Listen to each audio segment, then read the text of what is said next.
Now, as per latest developments coming in from Sri Lanka, the island nation's Air Force has confirmed that President Gotabaya Rajapaksa, along with his wife and 2 security personnel, have left the country. 4 passengers left for Mali during the wee hours of Wednesday on Antonov 32 military aircraft, which took off from the main international airport of the country.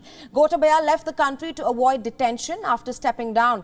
The departure of the president, who enjoys immunity from arrest, was timed for more than 24 hours, owing to a humiliating standoff with immigration personnel at the airport, who withdrew from VIP services and insisted that the passengers should go through public counters.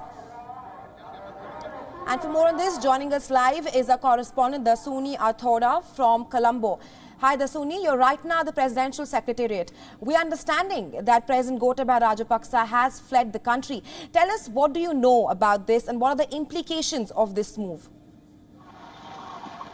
Well, the latest is that we did receive confirmation from the Sri Lanka Air Force itself that a military aircraft, an Antonov 32, was used to aid the president's wife, along with 2 security guards, to flee the country. So this is the first such confirmation given by the local authorities here in Sri Lanka, more specifically the Sri Lanka Air Force here in the country. What is also interesting is that this press release notes that this move to aid the president to flee the country was done in tandem with all immigration, customs, as well as all other laws pertaining to this move, and was purely done as a move by the president using his executive powers. Right. Now, the news here is just setting in. As you can see, today is a Poya day, a full moon Poya day here in Sri Lanka is a public holiday.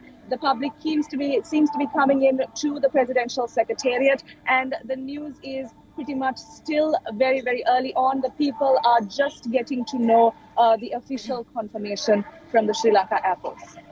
Right, Dasuni. Now, even if Gotabaya Rajapaksa steps down today, the opposition parties are yet to form a consensus over a name that will be elected as the interim president. Who do you think will take charge of the country right now?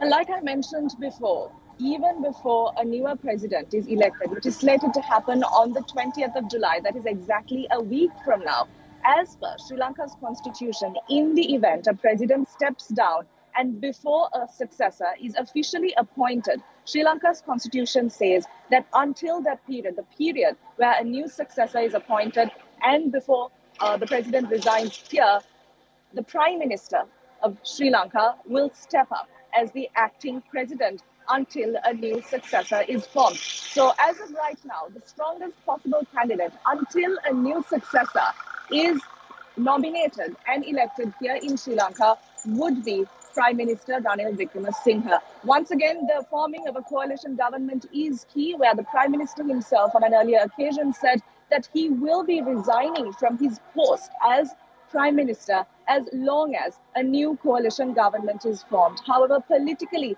there seems to be no consensus or no confirmation of a strong and a newer coalition government that has to be formed. Thanks, Dasuni, for getting us up to speed on this. That was our correspondent Dasuni Athoda live from Colombo. Thanks very much.